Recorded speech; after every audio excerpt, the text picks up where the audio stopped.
हमारी film France के नीस शहर में शुरू होती है। हम फ्रैंक से मिलते हैं, जो विशेष ऑप्स का पूर्व अधिकारी है। अब वो एक पेशेवर ट्रांसपोर्टर के तौर पर काम करता है, जो कितनी भी खतरनाक चीज को ले जा सकता है। इसलिए फ्रैंक बहुत अनुशासित है और उसने अपने लिए ऐसे नियम बनाए हैं जिन्हें वो कभी नहीं तोड़ता। और हम देखते हैं कि फ्रैंक तय समय पर बैंक पहुंचता है। तभी 4 लोगों का गिरोह चोरी के सामान के साथ बाहर आता है। लेकिन फ्रैंक हिलने से मना कर देता है और कहता है कि पहला नियम है, समझौते में कोई बदलाव नहीं, और वे 4 हैं, 3 नहीं, जैसा तय हुआ था। इसलिए वो उतनी पेट्रोल से नहीं पहुंच पाएगा। तो वे गिरोह के सरगना को किसी पेट्रोल पंप पर रुकने को कहते हैं। लेकिन फ्रैंक उसे बताता है कि इससे वे पकड़े जा सकते हैं और न हिलने पर जान से मारने की धमकी देता है। बस फ्रैंक उसे बताता है कि कोई गाड़ी नहीं चला पाएगा, क्योंकि ऑपरेटिंग कोड सिर्फ उसके पास है। बॉस पागल हो जाता है और अपने एक आदमी को मार देता है ताकि समझौते के अनुसार 3 लोग रहें। तभी फ्रैंक बटन से नंबर प्लेट बदल देता है और पुलिस के आते ही गाड़ी लेकर निकल जाता है। फ्रैंक शहर की संकरी गलियों में भी पूरी रफ्तार से गाड़ी चलाता है। वो ड्राइविंग में बेहद माहिर लगता है। उसे हर रास्ता और हर चाल का पता है। फिर वो हाईवे पर पहुंचता है और चतुराई से पीछे आ रही पुलिस की गाड़ियों को रोक देता है। गिरोह उन पर खुश होता है, लेकिन एक अधिकारी हार नहीं मानता और हाईवे पर फ्रैंक का पीछा पूरी गति से करता है। उसी समय फ्रैंक शांत रहकर सही मौके का इंतजार करता है और अंत में उसे भी रोकने में कामयाब हो जाता है। लेकिन तभी और पुलिस गाड़ियां आ जाती हैं और वो उनसे भागने की कोशिश करता है, जब तक कि वो पुल के ऊपर एक बंद जगह पर नहीं पहुंच जाता। तब बाहर निकलना मुश्किल हो जाता है। लेकिन फ्रैंक एक बड़ी कार ट्रांसपोर्ट ट्रक देखता है। वो एक पागलपन भरा फैसला लेता है और अपनी कार को पुल के ऊपर से उड़ाकर सीधे ट्रांसपोर्ट ट्रक की छत पर उतारता है। पुलिस अभी भी उसका पीछा कर रही होती है, तो फ्रैंक बंदूक निकालता है और आखिरी बैरियर पर गोली चलाता है, जिससे गाड़ियां नीचे गिरकर पुलिस की गाड़ियों से टकरा जाती है। और फिर फ्रैंक भी गाड़ी से उनसे बचकर भागता है।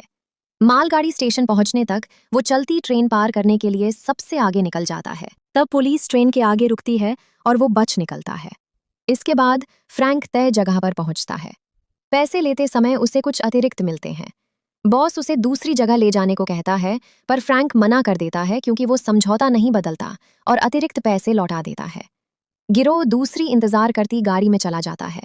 फ्रैंक जगह छोड़ने से पहले नंबर प्लेट वापस लगाता है और अपने घर लौट आता है, जो समुद्र किनारे एक अलग विला है। और सबसे पहले वो गाड़ी को अच्छी तरह धोता है ताकि कोई निशान ना रहे। फिर नंबर प्लेट हटा देता है। उसके पास ऐसी कई होती हैं। अगले दिन जासूस टारकोनी आता है। वो कार और उसकी साफ सफाई से प्रभावित होता है। फ्रैंक कहता है, ये ध्यान देने लायक है। तब तारकोनी उसे बताता है कि कल एक बैंक लूटा गया था और गिरोह उसकी कार जैसी गाड़ी में भागा था। वो उससे पूछता है कि क्या वो पिछले कुछ दिनों से शहर में था। फ्रैंक बताता है कि वो अपनी जरूरत का सामान लेने अक्सर शहर जाता है। तभी तारकोनी गैराज देखता है और फ्रैंक डर जाता है कि कहीं वो उसकी तलाशी न ले ले। वो सामान्य रूप से बात करने की कोशिश करता है, लेकिन तारकोनी पीछे हट जाता है और कहता है कि वे फिर कभी कॉफी पीने के लिए मिलेंगे। कुछ देर बाद फ्रैंक को एक और काम मिलता है। वो ग्राहकों से मिलता है और उनसे माल के वजन और आकार के बारे में पूछता है, और वे उसे सारी जानकारी देते हैं। इससे पहले कि कोई उसे प्राप्तकर्ता का नाम बताए, फ्रैंक उसे रोककर दूसरा नियम समझाता है कि कोई नाम नहीं होता, क्योंकि फ्रैंक का असली नाम कोई नहीं जानता और वो भेजने वाले या प्राप्तकर्ता का नाम जानने में दिलचस्पी नहीं रखता, जो व्यक्तिगत सुरक्षा के लिए बहुत महत्वपूर्ण है। अगले दिन फ्रैंक तैयार था। जिससे बात हुई थी वे लोग आए। सामान कार की डिक्की में रखा। वो अपनी राह पर चल पड़ा, पर अचानक एक पहिए में खराबी आई। वो देखने उतरा, उसे बदलना था। जब उसने डिक्की खोली तो अंदर कुछ हिलता पाया। तब उसे पता चला कि सामान एक अगवा व्यक्ति है। लेकिन फ्रैंक दखल नहीं देता और काम करता रहता है, क्योंकि तीसरा नियम है कि वो माल नहीं खोल सकता। फिर वो रास्ते के लिए सामान लेने सुपरमार्केट रुकता है, पर फ्रैंक फिर रुककर हिचकिचाहट के बाद डिग्गी खोलता है तो उसे एक अगवा एशियाई लड़की मिलती है, जो बहुत डरी है और उसे लगता है वो उसे मार देगा। पर फ्रैंक उसके मुंह की टेप थोड़ी हटाता है ताकि वो उसका लाया जूस पी सके। और जब सफर पूरा होता है तो लड़की कार की डिक्की पर खटखटाती रहती है, और तब वो जानने के लिए रुकता है कि उसे क्या चाहिए।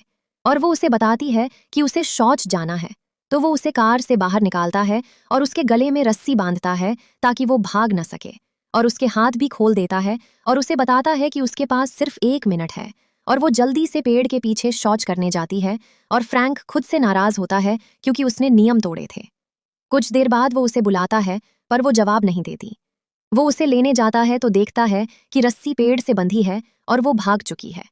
लड़की जंगल में भागती रहती है जब तक कि वो एक ढलान में गिर नहीं जाती। उसी समय फ्रैंक पूरी गति से उसका पीछा करता है। उसे लगा था कि वो बच निकलेगी, पर फ्रैंक को सामने खड़ा देख वो चौंक जाती है।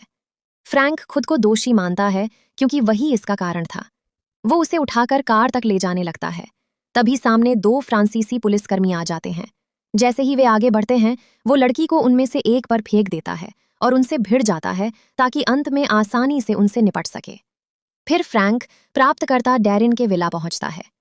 जब वो सामान निकालता है तो पता चलता है कि वे कार की डिक्की में बंधे पुलिसकर्मी हैं। डैरिन फ्रैंक के काम से प्रभावित होता है और उसका नाम जानना चाहता है। फ्रैंक उसे बताता है कि दूसरा नियम है, कोई नाम नहीं, तो डैरिन उसे बाकी का भुगतान कर देता है। जाने से पहले वो पूछता है कि क्या वो एक और डील करेगा। काम है 1 किलो का छोटा बैग पहुंचाना। डैरिन कहता है उसे दूसरा नियम याद है और वो नहीं बताएगा कि किसे भेजना है। वो उसे एडवांस देता है। फिर फ्रैंक निकलता है और कुछ हल्का खाने और पीने के लिए सुपरमार्केट में रुकता है। और जब वो अपना सफर जारी रखने लौटता है तो अचानक गाड़ी में जोरदार धमाका होता है। वो खुशकिस्मत है कि आखिरी पल में बच गया और उसे पता है कि ये किसने किया। फिर हम डैरिन के आदमियों के पास जाते हैं और कोई उनके दरवाजे पर दस्तक देता है। अचानक फ्रैंक उस जगह पर धावा बोल देता है और तभी उस पर जबरदस्त गोलीबारी होती है। लेकिन फ्रैंक हमेशा की तरह मुश्किल हालात से निपटता है और उन्हें खत्म कर देता है। वह उनमें से एक से डैरिन के ठिकाने के बारे में पूछता है और इससे पहले कि वह उसे मारने की कोशिश करता, वह खुद ही खत्म हो जाता है। उसी समय अगवा की गई लड़की अंदर होती है और भागने के लिए स्थिति का फायदा उठाने की कोशिश करती है। फ्रैंक के निकलने से पहले एक कुल्हाड़ी वाला उस पर हमला करता है, जिससे वह निपटता है। तभी एक और कुल्हाड़ी लिया आता है और दोनों उसे घेर लेते हैं। उनके बीच भयंकर लड़ाई होती है। एक गलती जानलेवा हो सकती है। अंत में फ्रैंक उन्हें काबू कर गैराज जाकर खुली गाड़ी में बैठ जाता है। जैसे ही वह उसे चालू करता है, वह विला से निकलने के लिए उसे तेजी से चलाता है और रास्ते में चलते हुए उसे एक आवाज सुनाई देती है। वह चौंक जाता है। जब लड़की उसे अपनी बगल में कार में मिलती है तो वह गुस्से में तेजी से बाहर निकलता है, उसे बाहर खींचता है और उसे वैसे ही बंधा हुआ छोड़ देता है। लेकिन कुछ ही देर बाद उसे इस हालत में देखकर वह अपना मन बदल लेता है। वह उसे गाड़ी की डिग्गी में रखता है। फिर वे उसके घर पहुंचते हैं और वह उसके लिए कुछ झटपट खाने को बनाता है। वह पूछता है कि वह कौन है। वह लाई है, चीन से। उसे पछतावा होता है कि वह किसी और की समस्या में फंस गया। खाने के लिए उसके हाथ पैर खोलता है, फिर सोने चला जाता है। वह उससे पूछती है कि क्या वह जा सकती है, जिस पर वह कहता है कि वह जब चाहे जा सकती है। खाने के बाद वह यह जानने के लिए कुछ ढूंढती है कि वह कौन है। उसे एक डिब्बा मिलता है जिसमें तस्वीरें और निजी सामान होते हैं। तब उसे पता चलता है कि वह सेना में एक महत्वपूर्ण अधिकारी था और वह समझ जाती है कि उसने उसे बचाने की कोशिश क्यों की। इसलिए वह रात घर पर रुकने का फैसला करती है। उधर डैरिन अस्पताल पहुंचता है अपने बचे हुए आदमी से मिलने और उससे पूछता है कि यह किसने किया। तब वह चौंक जाता है जब उसे पता चलता है कि फ्रैंक जिंदा है और धमाके में नहीं मरा। वह सुनिश्चित करता है कि उसने पुलिस को कुछ नहीं बताया और फिर वह खुद उसे खत्म करने का फैसला करता है। अगले दिन फ्रैंक उठता है और देखता है कि लाई अभी भी वहीं है। उसने उसके लिए कॉफी और अपने हाथों से बेक्ड सामान भी तैयार किया था। उसे किसी के साथ रहने की आदत नहीं है। उसके बाद वह उससे दरवाजे के सामने से दूध लाने को कहता है और जब वह बोतल लेने जाती है तो जासूस तारकोनी को देखकर चौंक जाती है, जो उसकी मौजूदगी पर हैरान था। तो वह उसे बताती है कि वह रसोइया है। फिर वह फ्रैंक के पास कॉफी पीने जाता है। लाई के बेक्ड सामान छककर वह कहता है कि वह अच्छी रसोइया है, लेकिन वह फ्रैंक को उसकी विस्फोटित कार की नंबर प्लेट दिखाकर चौंका देता है। फ्रैंक बताता है कि वह कल शहर में था और उसकी कार चोरी हो गई थी। टारकोनी हैरान होता है कि उसने सूचना नहीं दी, तो फ्रैंक कहता है कि वह आज थाने जाने वाला था। वह पूछता है कि घर कैसे लौटा। लाई बताती है कि कल रात वहीं उसे अपनी गाड़ी से छोड़कर आई थी। फिर वह फ्रैंक से गाड़ी दिखाने को कहता है, जो उसे गराज ले जाता है। उसे हैरानी होती है कि एक रसोइये के पास मर्सिडीज है और उनकी किस्मत अच्छी थी कि उसने गाड़ी का अगला हिस्सा टूटा हुआ नहीं देखा और उन्होंने टारकोनी को उसके जाने से पहले बताया कि उन्हें गाड़ी की डिक्की में 2 पुलिसकर्मियों के शव मिले हैं। उसे आज थाने में कार चोरी के अलावा कोई और कहानी गढ़ने को कहा गया। इसी कारण फ्रैंक लाई से नाराज है क्योंकि सब कुछ उसी की वजह से हो रहा है। उसके आने से पहले उसका जीवन शांत और समस्या मुक्त था। अचानक जब वे बात कर रहे थे, बाहर से घर पर एक रॉकेट आ गिरा। तभी छत और दीवारें उनके सिर पर ढह गईं। उसी समय हथियारों से लैस एक समूह घर के हर कोने में गोलीबारी करता है। गोलियां बारिश की तरह बरसती हैं। फ्रैंक हिलता नहीं, कहीं गोली न लग जाए। पर अचानक सब थम जाता है और तभी वे घर पर दूसरा मिसाइल दागते हैं। फ्रैंक उसे तुरंत लिफ्ट से नीचे ले जाता है, इससे पहले कि उनका फ्लोर पूरी तरह नष्ट हो और वे आखिरी पल में मिसाइल से बच निकलते हैं। फिर वह उसे ग्राउंड फ्लोर के पानी के कुएं में उतरने को कहता है, लेकिन वह हिचकिचाती है। तभी तीसरा मिसाइल दागा जाता है और फ्रैंक उसे कुएं में धकेल कर खुद भी कूद जाता है। इससे पहले कि पूरा घर उनके साथ नष्ट हो, लाई अपनी हालत से डरी है। फ्रैंक उसे लौटने तक रुकने को कहता है। जब वह नीचे जाता है तो एक बड़ा ऑक्सीजन सिलेंडर और गोताखोरी के उपकरण बांधे होता है। तब हमें पता चलता है कि फ्रैंक ने किसी भी परिस्थिति में भागने के लिए घर को अच्छी तरह तैयार किया है और यह निश्चित रूप से उसके काम के खतरे के कारण है। वह और लाई पानी में तब तक गोता लगाते रहते हैं जब तक वे दूसरी जगह नहीं पहुंच जाते। और एक बड़े घर में है, और हैरानी की बात है कि यह घर भी फ्रैंक का होगा। हम देखते हैं कि फ्रैंक कितना व्यवस्थित है और हर कदम सोच समझ कर उठाता है। अगले दिन वे थाने में होते हैं और टारकोनी उनसे पूछता है कि क्या हुआ, और वह फ्रैंक से समझता है कि वे समुद्र तट पर थे। घंटों बाद लौटने पर उन्हें पूरा घर जला हुआ मिला। हमेशा की तरह वह उसकी बात नहीं मानता और पूछता है, तुम्हें कौन मारना चाहता है? लेकिन फ्रैंक टाल मटोल करता है कि शायद उन लोगों ने घर में गलती की होगी। तभी टारकोनी उसे बताता है कि जिनके पास इतनी सत्ता और शक्ति होती है वे कभी गलती नहीं करते। उसी समय एक सिपाही अंदर आता है क्योंकि उसे जासूस चाहिए। टारकोनी के जाते ही ईलाई कंप्यूटर पर फ्रैंक को डैरेन की मर्सिडीज ढूंढने को कहती है। जब वह उसकी जानकारी डालती है तो कई लोगों के पास वही कार मिलती है और वह डैरेन और उसके डेटा को ढूंढती रहती है, फिर उसकी एक कॉपी ले लेती है। तभी टारकोनी लौटता है और उन्हें अपनी जगह पर सामान्य बैठा पाता है। जब वह विभाग से बाहर निकलता है, टारकोनी उनसे कहता है कि वह एक होटल जानता है जहां वे अपने घर के बजाय रह सकते हैं। लेकिन फ्रैंक उसका धन्यवाद करता है और उसे बताता है कि वह संभाल लेगा। अभी भी डैरेन के बारे में सब जानना चाहती है, लेकिन फ्रैंक उसे अकेले जाने को कहता है। वह हैरान है कि वह अपने घर तबाह करने वाले को जानना क्यों नहीं चाहता। तब वह उस पर गुस्सा होता है और कहता है कि वह उस व्यक्ति के साथ अपनी उलझन के बारे में नहीं जानना चाहता और उसे नए सिरे से शुरुआत करने की सलाह देता है, क्योंकि उसे लगता है कि वे मर चुके हैं। और तब वह लाई को सच बताती है कि आज एक समुद्री जहाज पर एक कंटेनर में 400 लोग पहुंचेंगे, जिनमें उसके पिता और भाई बहन भी हैं, और उन्हें गुलामों की तरह बांट दिया जाएगा। डैरेन ही कंटेनर का नंबर जानता है। वह फ्रैंक को बताती है कि उसने उसे इस्तेमाल करने के लिए यह सारे झूठ बोले थे, लेकिन उसे समझाती है कि उसे उसकी जरूरत है क्योंकि उसने उसकी मदद की थी, बिना यह जाने भी कि वह कौन है। टारकोनी को आसानी से पता चला कि लाई कंप्यूटर में क्या खोज रही थी। वह डैरेन के पास गया, जो अपनी कंपनी के मुख्यालय पहुंचा था। जैसे ही वह अपने दफ्तर में घुसा, लाई और फ्रैंक को देखकर चौंक गया, जो उसे बंदूक से धमका रहे थे। लाई लोगों को ले जाने वाले जहाज के लिए फाइलें खंगालने लगी। तब फ्रैंक पूछता है कि वह उसे क्यों मारना चाहता है। वह बताता है कि उसने उसे दिए गए माल को खोलकर अंदर का सामान देख लिया था, जो उसके नियमों के खिलाफ था। फ्रैंक समझ जाता है कि डैरेन एशिया से लोगों की तस्करी और व्यापार कर रहा है। फिर भी लाई को कोई जानकारी नहीं मिलती, तो फ्रैंक उसे बंदूक देता है ताकि वह खुद ढूंढ सके। डैरेन फ्रैंक को बताता है कि लाई लोगों की तस्करी पर झूठ बोल रही है। उसका पिता आ रहा है, तुम खुद देख लेना। फ्रैंक हैरान होता है क्योंकि लाई ने उल्टा कहा था। वह समझाती है कि उसने झूठ बोला, पर तस्करी असली है और दखल देने पर धमकी देती है। फिर वह डैरेन पर बंदूक तान देती है। उसे जहाज की जानकारी बताने के लिए 10 सेकंड मिलते हैं, वरना वह उसे मार डालेगी। पर डैरेन उसकी धमकी की परवाह न कर उस पर हंसता है। तभी उसका पिता आता है और लाई उसके संदिग्ध काम से बहुत नाराज होती है।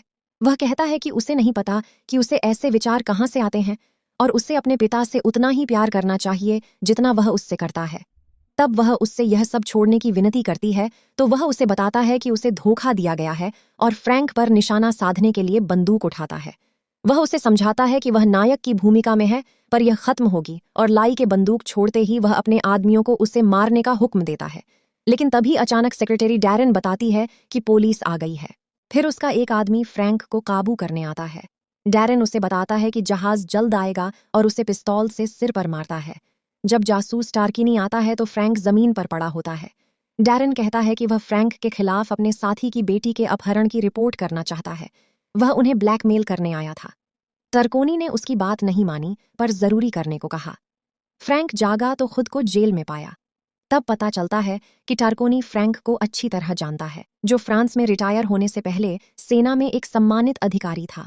वह यह भी जानता है कि हाल ही में वह अवैध कामों में लौट आया है, लेकिन उसके पास उसे दोषी ठहराने का कोई पुख्ता सबूत नहीं है। इसीलिए जब उसे डैरेन और उसके साथी के अपराधों के बारे में बताया जाता है तो वह उस पर विश्वास करता है।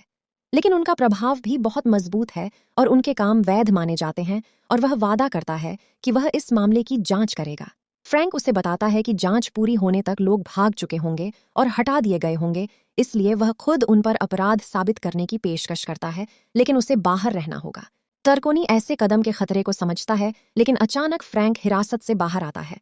टर्कोनी पर बंदूक ताने हुए अधिकारियों को धमकी देता है कि अगर कोई पास आया तो वह उसे तुरंत मार देगा। फिर वह तेजी से कार से भागता है, लेकिन एक फार्मेसी पर स्टेथोस्कोप खरीदने रुकता है।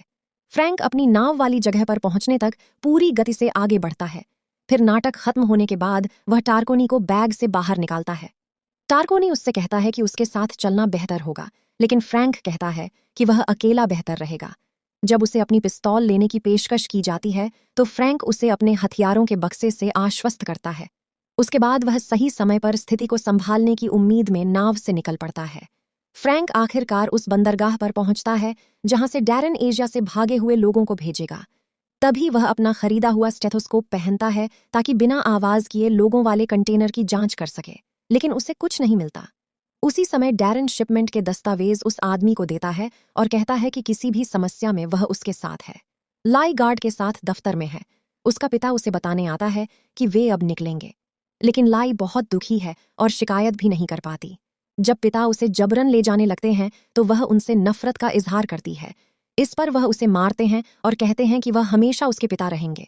गार्ड उसे बंदरगाह से ले जाते हैं। तभी एक गार्ड फ्रैंक पर हमला करता है और वह उसे मार देता है। फिर उन्हें उसकी मौजूदगी का पता चलता है और वह 2 और को घायल कर देता है।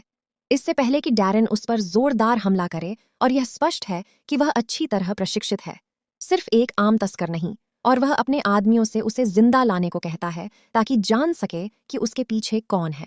गार्ड्स उस पर हर तरफ से हमला करते हैं, पर फ्रैंक उन्हें तेजी और कुशलता से पछाड़कर असली मार्शल आर्ट्स का सबक सिखाता है। इससे पहले कि वे उसे कंटेनर में बंद करें, वह उनसे बचकर सबसे ऊंची जगह पर पहुंचता है ताकि चलती खेप देख सके। फिर वह पूरी तेजी से दौड़ता है ताकि उनके भागने से पहले उन्हें पकड़ ले, और वह मुश्किल से चलते हुए कंटेनर से लटक पाता है। ड्राइवर उसे देख टक्कर मारने सड़क किनारे जाता है। वह पहली बार बचता है, पर दूसरी बार नहीं। उसे चलती बस पर कूदना पड़ता है जब तक वह स्टेशन पर रुकती है। जैसे ही वह उतरता है, डैरेन के 2 आदमी सामने मिलते हैं। वह उनसे भिड़कर अपनी टी-शर्ट से दोनों को बांध देता है, लेकिन डैरेन के आदमी बढ़ते जाते हैं। कोई रास्ता नहीं बचता। तब वह बस में घुस जाता है तो वे उसे घेरने के लिए पीछे जाते हैं, और तभी उनके बीच एक भयंकर लड़ाई शुरू होती है जो हमेशा की तरह फ्रैंक के पक्ष में रहती है। वह पेशेवर रूप से प्रशिक्षित है और अपनी फुर्ती का चतुराई से उपयोग करता है, लेकिन वे फिर भी उसे काबू करने पर अड़े रहते हैं। इस बार वह अपने पैर से एक छोटी छुरी निकालता है और एक एक करके उन पर वार करता है जब तक वह उन सभी को अक्षम कर बस में बंद नहीं कर देता। लेकिन बाहर निकलते ही डैरेन का विशालकाय अंगरक्षक उसे मिलता है। वह उस पर हिंसक हमला करता है, पर फ्रैंक उसकी कमजोरी का फायदा उठाकर उससे निपटता है। वे फिर भिड़ते हैं और गार्ड उसे काबू कर लेता है। तभी कुछ और लोग स्टेशन पहुंचकर फ्रैंक से भिड़ जाते हैं, जो मुश्किल में है। इसीलिए वह कार के तेल का कैनिस्टर जमीन पर गिरा देता है, जिससे कोई खड़ा नहीं रह पाता। तब वह खुद भी जमीन पर गिर जाता है ताकि गार्ड से पीछा छुड़ा सके। वह अपने शरीर पर और तेल लगाता है ताकि मामला और मुश्किल हो। जब वे उसे पकड़ने की कोशिश करते हैं तो वह तेल के कारण उनके हाथों से फिसल जाता है। फिर लड़ते हुए वह किनारे तक खिसक जाता है। वह पहिया लेता है, उसके पुर्जे तोड़कर पैरों में लगाता है। इससे फ्रैंक उनके विपरीत आसानी से चल पाता है। जब वह उन पर हमला करता है तो उन्हें एक के बाद एक मार गिराता है, बिना किसी के उसे छू पाए। उसी समय दूसरे आदमी आते हैं और उस पर गोली चलाते हैं। जब वह तेजी से फिसल रहा होता है, वह विशालकाय गार्ड को गोलियों से बचाने के लिए ढाल बनाता है और फिर उसे लेकर पानी में कूद जाता है। लेकिन वे उस पर गोली चलाते रहते हैं, नीचे होने पर भी, और वे एक बैरल पेट्रोल पानी में फेंकते हैं ताकि आग लगाकर उसे उड़ा सकें जब वह नीचे डूबा है।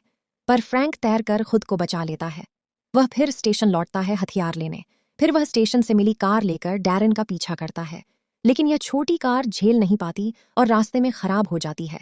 तभी उसे हवा में एक पैराग्लाइडर दिखता है, तो वह बिना थके उसकी तरफ दौड़ता है ताकि उसे रोककर इस्तेमाल कर सके।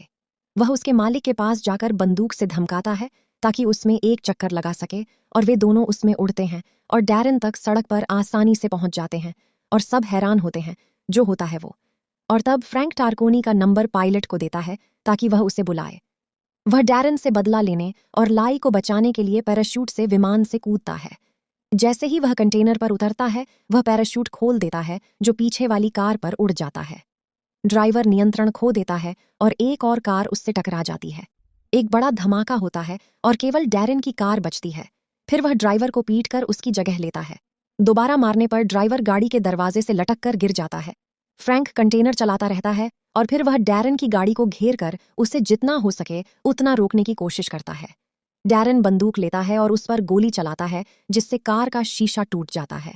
फ्रैंक शीशे का एक टुकड़ा लेता है ताकि वह डैरेन की कार देख सके और रास्ते पर नजर रख सके। लेकिन अचानक डैरेन सामने आ जाता है। फ्रैंक उसे मारता है और उनके बीच जोरदार लड़ाई छिड़ जाती है।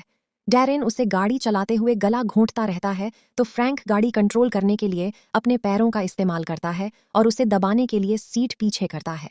लेकिन डैरेन हार नहीं मानता और उस पर हिंसक हमला करता है और उसे गाड़ी से बाहर गिरा देता है।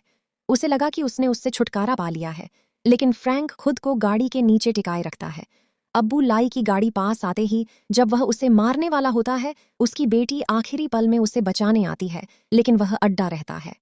तभी फ्रैंक लोहे का टुकड़ा ड्राइवर की ओर फेंकता है जिससे वह गाड़ी से नियंत्रण खो देता है और इससे वह सड़क से हट जाती है। इसके बाद फ्रैंक कंटेनर पर चढ़कर पूरी गति से दौड़ता है।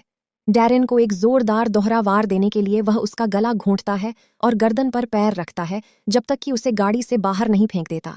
फिर फ्रैंक खेप को नदी के पास एक सुरक्षित जगह पर पहुंचाता है। अचानक अब्बू लाई उसे बाहर निकलने की धमकी देता है। अपने गार्ड से कहता है कि लाई हिली तो उसे मार दे।